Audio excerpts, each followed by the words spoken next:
Hello friends, आज से हम स्टार्ट करने जा रहे हैं क्लास 11th का मैथमेटिक्स का यूनिट 1। ठीक है, तो आज हम ये सारे टॉपिक्स पढ़ने वाले हैं। तो चलिए जल्दी से स्टार्ट करते हैं। हम सबसे पहला हमारा टॉपिक रहेगा, यूनिट का नाम जो है वो सेट्स है। इस चैप्टर में हम सेट्स के बारे में पढ़ेंगे और उसके कुछ प्रॉपर्टीज़, उसको हम किस तरीके से डिस्क्राइब करते हैं और उसके कुछ टाइप्स। ठीक, तो इन सब बातों की चर्चा हम इस चैप्टर में करने वाले हैं। तो चलिए देखते हैं कि सेट होता क्या है। सेट की डेफिनेशन ये है कि अ वेल डिफाइंड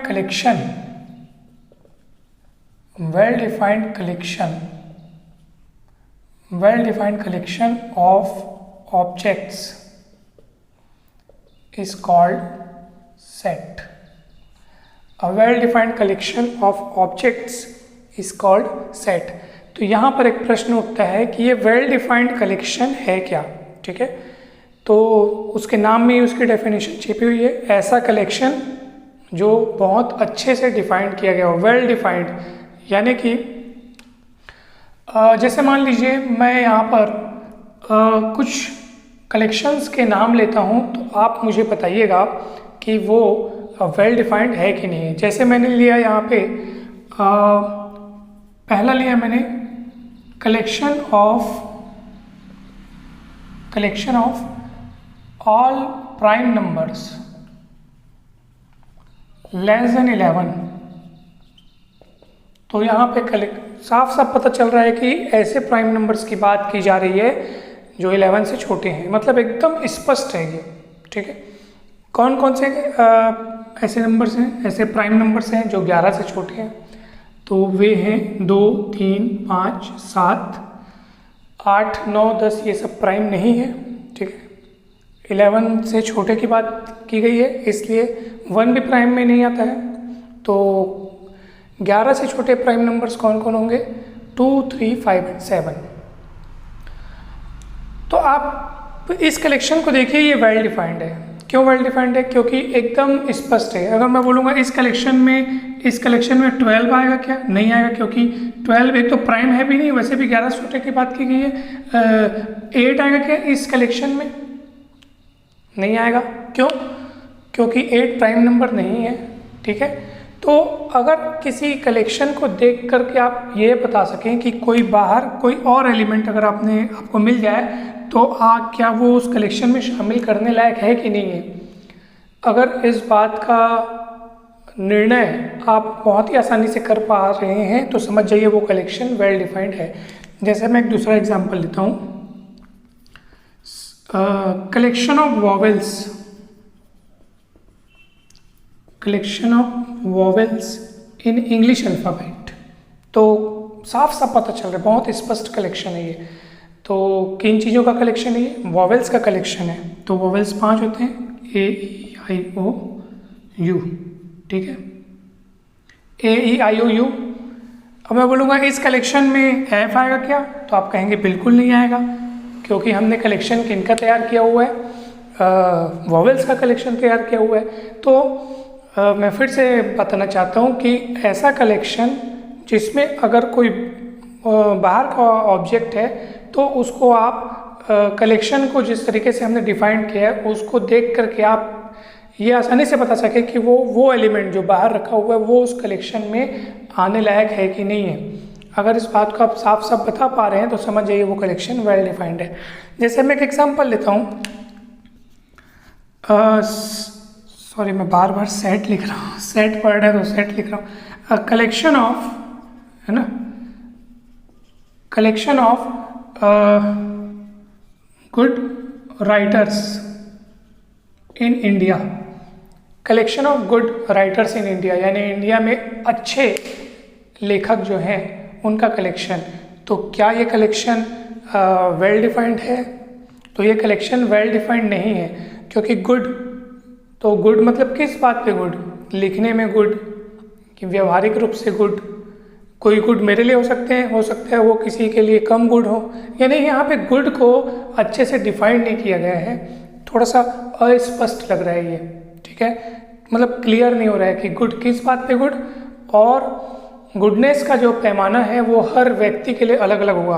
कोई आपके फेवरेट होंगे तो कोई मेरे लिए, कोई उससे ज़्यादा और फेवरेट होंगे, वो कम फेवरेट होंगे। तो इस तरीके से ये एक वेल डिफाइंड कलेक्शन नहीं है, ठीक है।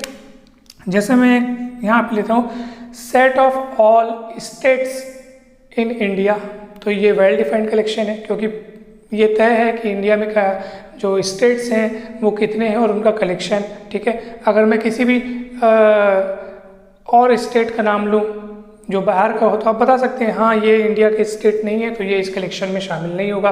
किसी शहर का नाम ले लो जो स्टेट ना हो तो आप बता सकते हैं कि ये तो शहर है, मतलब आप आसानी से बता सकते हैं कि वो चीज़ इसके अंदर आएगी कि नहीं आएगी।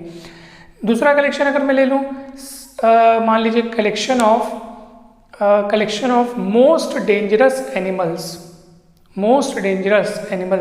तो क्या ये कलेक्शन वेल डिफाइंड है? नहीं है, ठीक है। क्यों नहीं है?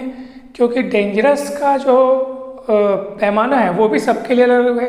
कोई आपको ज़्यादा खतरनाक लगता होगा, कोई मुझे ज़्यादा खतरनाक लगता है, कोई दिखने में ज़्यादा खूंखार लगता है, कोई दौड़ने के कारण ज़्यादा खतरनाक लगता है, कोई काटने के कारण खतरनाक ज़्यादा लगता है, ठीक है ना, कोई अपने बड़े आकार के कारण ज़्यादा खतरनाक लगता है।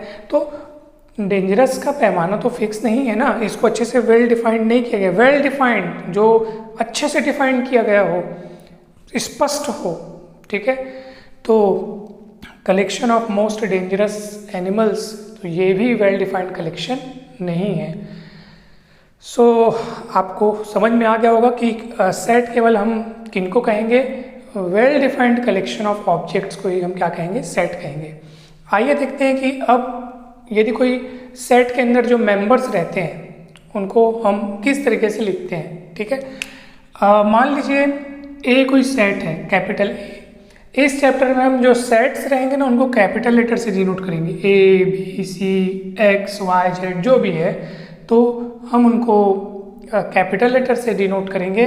और उनके अंदर जो मेंबर्स हैं जिनको हम एलिमेंट्स या ऑब्जेक्ट्स भी कहते हैं उनको हम स्मॉल लेटर से डिनोट करेंगे, स्मॉल ए बी सी। तो अगर मान लीजिए कोई स्मॉल ए नाम का कोई एलिमेंट है, अगर वो इस सेट के अंदर है तो हम उसको इस तरीके से लिखेंगे।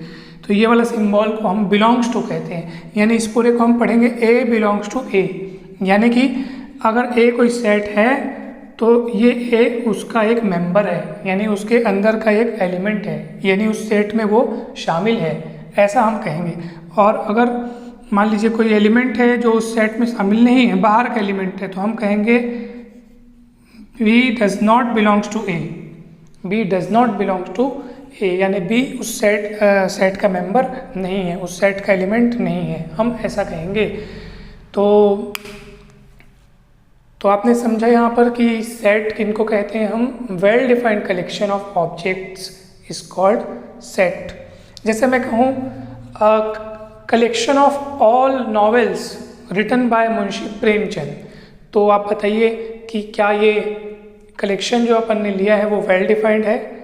जी हाँ है, क्योंकि हमने यहाँ पे स्पेसिफाई कर दिया है कि हमने केवल किनका कलेक्शन लिया हुआ है, ऐसे नॉवेल्स का कलेक्शन लिया हुआ है जो मुंशी प्रेमचंद जी द्वारा लिखे हुए हैं, ठीक है। यानी कि अगर मैं आपको कोई नॉवेल्स का नाम बताऊं तो आप उसको जानकर बता सकते हैं आसानी से कि हाँ वो उस कलेक्शन में वो नॉवेल शामिल करने लायक है कि नहीं है। कैसे? अगर वो मुंशी प्रेमचंद जी द्वारा लिखा होगा तो आप उस कलेक्शन में उसको शामिल कर सकते हैं, और नहीं लिखा होगा वो उसमें उनके द्वारा तो उसको आप शामिल नहीं करेंगे। तो वेल डिफाइंड कलेक्शन इस तरीके से बताया जाता है, और उन्हीं के वेल डिफाइंड कलेक्शन को ही हम लोग सेट कहते हैं, ठीक है। जैसे मैं बोलूँ collection of good teachers in school, तो क्या ये कलेक्शन वेल डिफाइंड है? तो ये भी वेल डिफाइंड कलेक्शन नहीं है, क्योंकि यहाँ पे भी गुडनेस का जो पैमाना है वो स्पष्ट नहीं किया गया है। किस बात पे गुड? टॉपिक को अच्छे से एक्सप्लेन करने के मामले में गुड, या बिहेवियर के मामले में गुड? कोई आपके लिए ज़्यादा गुड हो सकते हैं, हमारे लिए कम गुड हो सकते हैं, ठीक है। तो गुडनेस का यहाँ पे पैमाना क्लियरिफाई नहीं है ना। तो इसलिए हम collection of all teachers in school, तो ये सेट नहीं कहा जा सकता क्योंकि ये वेल डिफाइंड कलेक्शन नहीं है। लेकिन अगर मैं इसी में गुड शब्द हटा दूँ, मैं ऐसा कहूँ केवल collection of all teachers in a school, तो ये सेट है, क्योंकि हमने पता चल गया कि हाँ सिर्फ टीचर्स के कलेक्शन को लेना है। ठीक, इसमें उनके गुडनेस या उनके किसी भी प्रॉपर्टी को लेकर हम बात नहीं करें, बस collection of teachers in a school, तो ये सेट कहलाएगा। ठीक, तो चलिए अब अपन आगे चलते हैं कि सेट को हम डिस्क्राइब कैसे करते हैं, उसको लिखने का तरीका क्या है। ठीक है, तो नेक्स्ट टॉपिक है हमारा डिस्क्रिप्शन ऑफ ए सेट।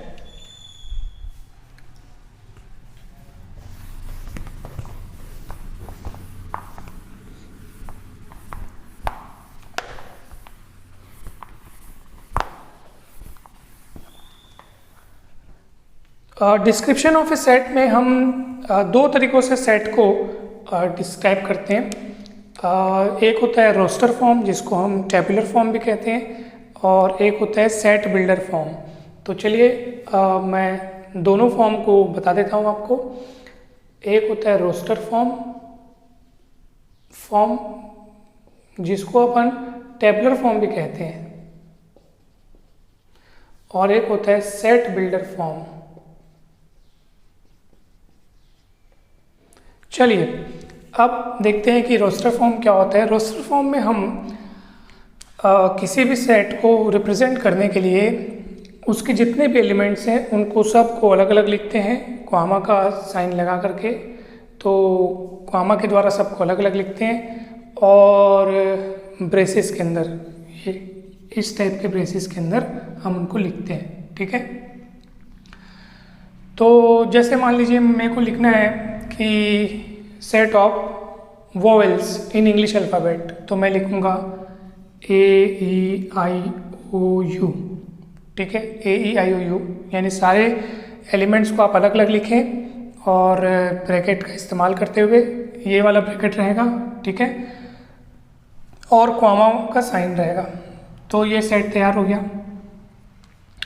जैसे हम लिख रहे हैं, मान लीजिए set of all even natural numbers, तो इवन नेचुरल नंबर्स की बात चल रही है, मान लीजिए सेट का नाम भी दे देते हैं। तो इवन नेचुरल नंबर कौन होते हैं? 2, 4, 6, 8, बहुत सारे होते हैं। अब तो मतलब ये तो चलता रहेगा, तो पूरे को तो हम नहीं लिख सकते, तो हम क्या करते हैं, ये ऐसे डॉट लगा करके छोड़ देते हैं। डॉट का मतलब है एंड सो ऑन, यानी कि इसी प्रकार और आगे ये सिलसिला चलता रहेगा। तो ये कैसा कलेक्शन है? तो वेल, अच्छा, ये सारे के सारे वेल डिफाइंड कलेक्शन है, हमने सबको स्पेसिफाई कर दिया है किसी प्रॉपर प्रॉपर्टी के द्वारा। तो ये सेट ऑफ वोवेल्स हो गया, set of even natural numbers हो गया, सेट ऑफ, चलिए नेक्स्ट एग्जांपल देखते हैं। लिखता हूँ यहाँ पे मैं, set of all real numbers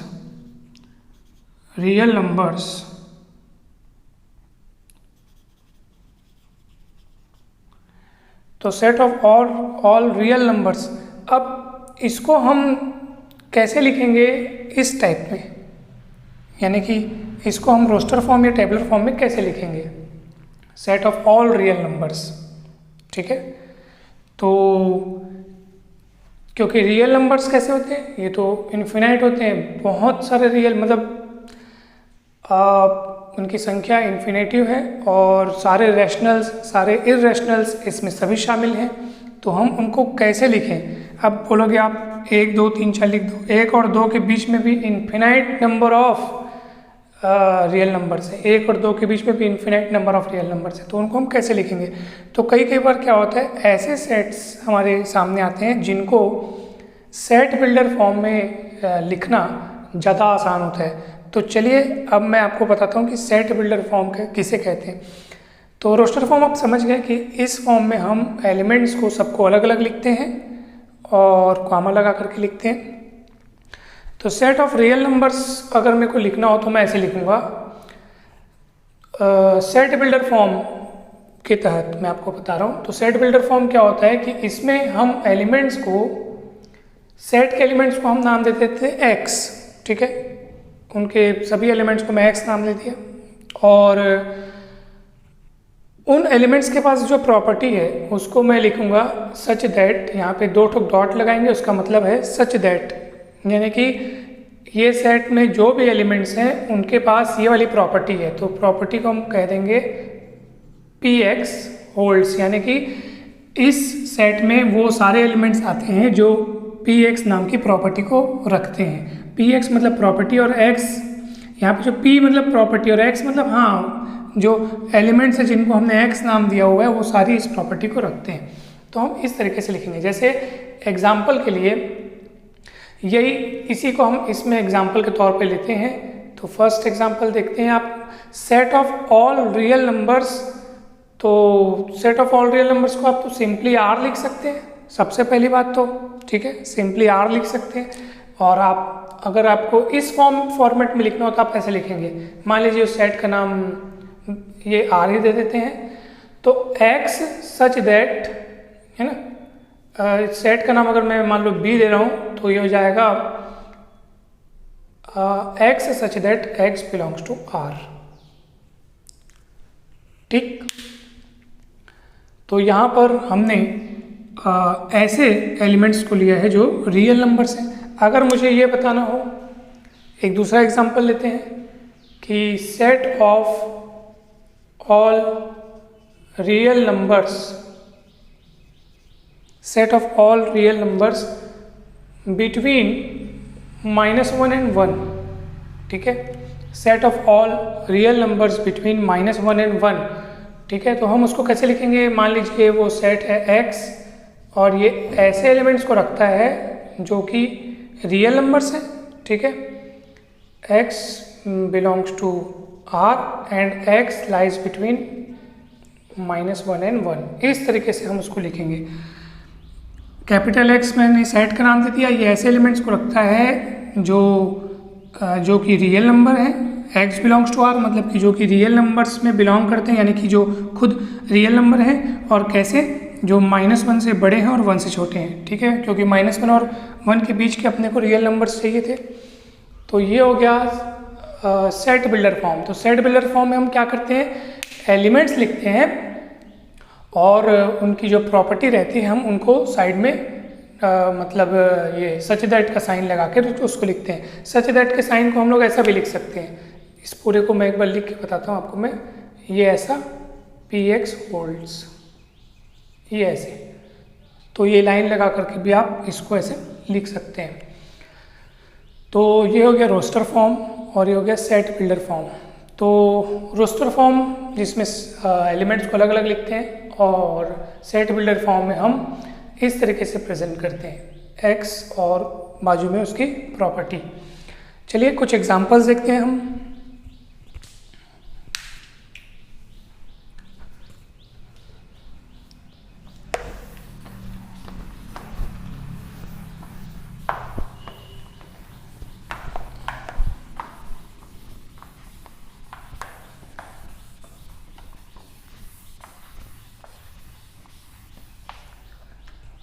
मान लीजिए कि आपके पास एक सेट है, मैं उसको लिखता हूँ 1/2, 2/3, 3/4, 4/5 एंड सो ऑन।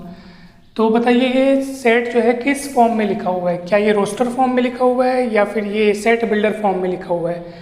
तो बहुत आसानी से हम बता सकते हैं कि ये रोस्टर फॉर्म में लिखा हुआ है, क्योंकि इसके एलिमेंट्स को हम अलग अलग लिखे हुए हैं कॉमा लगा के।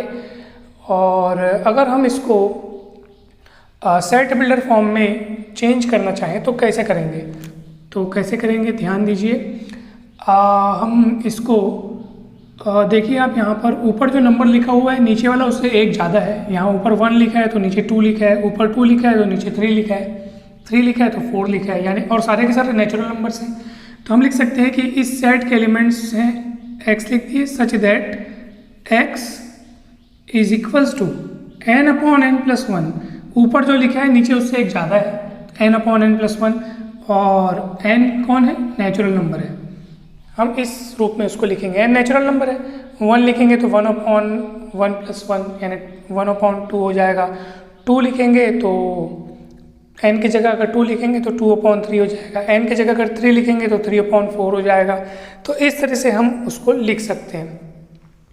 चलिए अब आप दूसरा एग्जाम्पल देख लीजिए।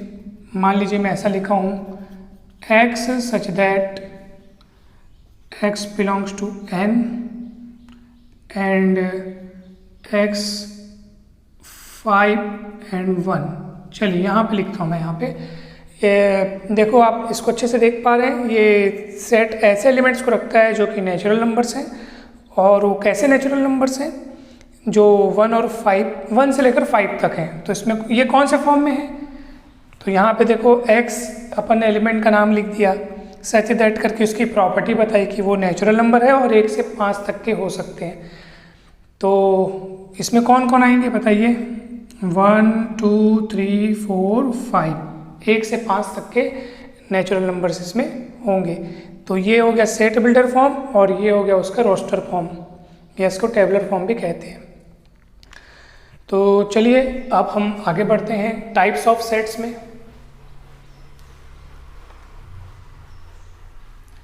टाइप्स ऑफ सेट्स में हम सबसे पहले पढ़ते हैं एम्प्टी सेट। तो नाम से स्पष्ट है, एम्प्टी सेट यानी खाली, जिसमें कोई भी एलिमेंट ना हो। A set which has no any element, जिसमें कोई भी एलिमेंट ना हो, उसको एम्प्टी सेट कहते हैं। इसको आप वॉइड सेट भी कहते हैं और इसी को हम लोग नल सेट भी कहते हैं। नल सेट भी कहते हैं। इसको हम डिनोट करते हैं फाई से, या फिर हम इस तरीके से डिनोट करते हैं, ब्रेसेस बीच में कुछ भी नहीं, ठीक है। सो नल सेट को रिप्रेजेंट करने का तरीका ये हो गया। डेफिनेशन क्या है? ऐसा सेट जिसमें कोई भी एलिमेंट ना हो। जैसे एक एग्जांपल के लिए मैं लेता हूँ, ए कोई सेट है जो कि ऐसे एलिमेंट्स को रखता है जो कि नेचुरल नंबर्स हैं, और x is less than 5 but greater than 4। अब आप इसको अच्छे से देखिए, सेट को किस तरीके से डिफाइन किया गया है। नेचुरल नंबर है, 4 से बड़ा है लेकिन 5 से छोटा है। तो 4 से बड़ा हो लेकिन 5 से छोटा हो, ऐसा कोई नेचुरल नंबर है ही नहीं, क्योंकि नेचुरल नंबर जो है वो इंटीजर होते हैं, यानी कि पॉजिटिव इंटीजर। तो इसमें डेसिमल फ्रैक्शनल का कोई चांस नहीं है। तो 4 के बाद कौन सा नेचुरल नंबर आता है? डायरेक्ट 5 आता है, बीच में और कोई नेचुरल नंबर है ही नहीं। इसलिए क्या होगा? ये सेट जो है वो नल सेट होगा, फाई होगा, ठीक है। एक दूसरा एग्जांपल लेते हैं, ऐसे एलिमेंट्स जो कि रियल नंबर हैं और जिनका स्क्वायर -1 हो। तो ऐसा कोई रियल नंबर नहीं है जिसका स्क्वायर -1 हो, क्योंकि सारे रियल नंबर्स चाहे प्लस हो चाहे माइनस, उनका स्क्वायर तो हमेशा प्लस ही होता है। हमने वहाँ पे लिखा है -1, तो ऐसा कोई रियल नंबर नहीं है जिसका स्क्वायर जो है वो -1 हो। तो ये भी सेट कैसा होगा? फाई होगा, नल सेट होगा, ठीक है। चलिए नेक्स्ट देखते हैं।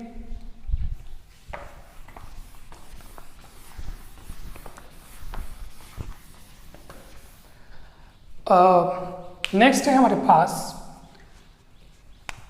सिंगलटन सेट, या उसको हम सिंगलटन सेट भी कहते हैं। सिंगलटन सेट, ठीक। तो या इसको अपन यूनिट सेट भी कहते हैं। तो नाम में स्पष्ट है ये कि सिंगलटन सेट यानी कि जिसमें केवल सिंगल एलिमेंट हो, यानी कि सिर्फ एक एलिमेंट हो। जैसे एग्जाम्पल के तौर पे आप देख सकते हैं, ये देखिए एक सेट है जो केवल एक एलिमेंट को रखता है और वो एलिमेंट है 5। तो ये एक सिंगलटन सेट है, यूनिट सेट है। दूसरा एग्जांपल अपन ले लेते हैं। बी एक सेट है जो ऐसे एलिमेंट्स रखता है जो कि नेचुरल नंबर्स हैं, ठीक है, जो कि नेचुरल नंबर्स हैं और जिनका स्क्वायर जो है वो 25 है, ठीक है। जिनका स्क्वायर क्या है? 25 है। तो अब आप मुझे ये बताइए कि ऐसा कोई नेचुरल नंबर जिसका स्क्वायर 25 हो, तो वो केवल 5 है। तो आप बोलोगे सर -5 का स्क्वायर भी तो 25 होता है, बट -5 नेचुरल नंबर नहीं है ना। तो इसलिए इस सेट में भी केवल एक एलिमेंट होगा और वो होगा कौन? 5। यानी देखा जाए तो इस सेट दोनों एक ही हैं, इसको अपन ऐसा भी लिख पा रहे हैं दूसरे तरीके से। तो ऐसा कोई नेचुरल नंबर जिसका स्क्वायर 25 हो तो वो एक ही नेचुरल नंबर है 5, ठीक है। तो ये सिंगलटन सेट यानी कि जिसमें केवल एक एलिमेंट होते हैं। चलिए नेक्स्ट देखते हैं अपन। नेक्स्ट हमारा टॉपिक है cardinal number of a finite set. तो कुछ नहीं है, कार्डिनल नंबर यानी कि number of elements in any finite set, उसको हम कहेंगे कार्डिनल नंबर, ठीक है। जैसे एक सेट है जिसमें 1 2 3 5 6 7 700, तो इसमें कितने एलिमेंट है बताइए? 1 2 3 4 5 6 7। तो यहाँ पे एक ही कार्डिनलिटी कितनी हो गई? 7, ठीक है। 1 2 3 4 5 6 7। Total number of elements in A is equals to 7, therefore cardinal number of this set is 7। तो कार्डिनल नंबर को हम कार्डिनलिटी भी बोलते हैं। तो A की कार्डिनलिटी कितनी हो गई? 7, यानी कि number of elements in any set, ठीक है। चलिए नेक्स्ट देखते हैं। फाइनाइट सेट मैंने आपको बताना भूल गया। फाइनाइट सेट किसको कहेंगे? जिसमें नंबर ऑफ एलिमेंट्स फाइनाइट हो। फाइनाइट हो मतलब जिसको आप आसानी से काउंट कर सकें, ठीक है। जैसे मैं कह दिया set of all the students in any school, तो ये आपका कैसा सेट होगा? ये फाइनाइट सेट होगा, क्योंकि किसी स्कूल में स्टूडेंट्स को हम गिन सकते हैं, ठीक है। मतलब जिसमें नंबर ऑफ एलिमेंट्स हैं वो फाइनाइट हों, ठीक। इनफाइनाइट सेट किसको बोलेंगे? जिसमें नंबर ऑफ एलिमेंट्स इनफाइनाइट हो, ठीक है। Set of stars in sky, set of points in a plane. ये प्लेन आपको दिख रहा है, इसमें कितने पॉइंट बना सकता हूँ मैं? तो असंख्य पॉइंट बन सकते हैं, इन्फिनाइट नंबर ऑफ पॉइंट्स बन सकते हैं, अनगिनत। Set of lines in a plane, तो वो भी क्या होगा? इन्फिनाइट सेट ही होगा। तो इन्फिनाइट सेट किसको बोलेंगे? Set has infinite number of points, उसको इन्फिनाइट सेट कहेंगे। और अगर फाइनाइट नंबर ऑफ एलिमेंट्स हैं तो उनको हम क्या कहेंगे? फाइनाइट सेट कहेंगे। अब हम देखते हैं equal and equivalent sets. Equal and equivalent sets किसको कहेंगे? तो दो सेट इक्वल कहलाते हैं अगर A के जो भी एलिमेंट्स हैं वो आपको B में भी दिखें और B के जो एलिमेंट्स हैं वो आपको A में भी दिखें, ठीक है। A के सारे एलिमेंट B में हो, B के सारे एलिमेंट A में हो, तो वो क्या कहलाएगा? इक्वल सेट्स कहलाएंगे दोनों, ठीक है। जैसे अभी भी जो मैंने बनाया था ना, वो दोनों इक्वल सेट्स थे। ये देखिए A बनाया था मैंने ऐसा और B बनाया था x belongs to n such that x is equal to 25। तो देखा जाए तो ये यही है, ठीक है। तो ये दोनों इक्वल सेट हो गए। और इक्विवेलेंट सेट थोड़ा अलग होता है, ठीक है। इक्विवेलेंट सेट थोड़ा अलग होता है। इक्विवेलेंट सेट में क्या होगा? दो सेट इक्विवेलेंट कब कहलाएंगे? यदि उनके कार्डिनल नंबर सेम हो, यानी उसमें नंबर ऑफ एलिमेंट्स सेम हो। जैसे A है मान लो 1 2 3 और B है मान लीजिए ABC। तो आप देख पा रहे हैं यहाँ पे कि A में नंबर ऑफ एलिमेंट्स भी 3 है, B में नंबर ऑफ एलिमेंट्स 3 है। भले एलिमेंट अलग अलग हैं लेकिन उनकी संख्या जो है दोनों में सेम है। तो हम कहेंगे कि A और B यहाँ पे कैसे सेट्स हैं? इक्विवेलेंट सेट्स हैं, इक्विवेलेंट सेट्स, ठीक है। तो ये सारी बातें हमने आज पढ़ ली। एक तो बात मैं आपको और बताना चाहता हूँ, वो ये है कि जैसे मान लीजिए कि किसी सेट में अपन ने एलिमेंट को उनके ऑर्डर को चेंज करके लिख दिया, ठीक है। 2 1 4 3 लिख दिया, तो क्या ये दूसरा सेट बन गया क्या? नहीं, ये वही सेट है। यानी कि किसी सेट में एलिमेंट्स के ऑर्डर को आप बदल देंगे तो उससे कोई नया सेट नहीं बन जाता, वो वही रहता है। ऑर्डर बदलने से कोई फर्क नहीं पड़ेगा। दूसरी बात, अगर किसी सेट में एलिमेंट्स रिपीट हो जाएं, मान लो 1 2 3 3 4 इस तरीके से, तो क्या ये सेट में फ़र्क है क्या? नहीं, एलिमेंट्स रिपीट होने से कोई नया सेट नहीं बनता है, वो वही है, ठीक है। तो आज हमने इन सारे टॉपिक्स को देखा। आशा करता हूँ आप लोगों को समझ में आए होंगे।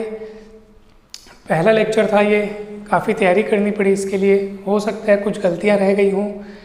तो अगर कुछ इसमें कुछ मिस्टेक रहा होगा तो ज़रूर मुझे बताएं। आगे और अच्छे से तैयारी करके मैं आगे के सारे टॉपिक्स को बनाने का प्रयास करूँगा।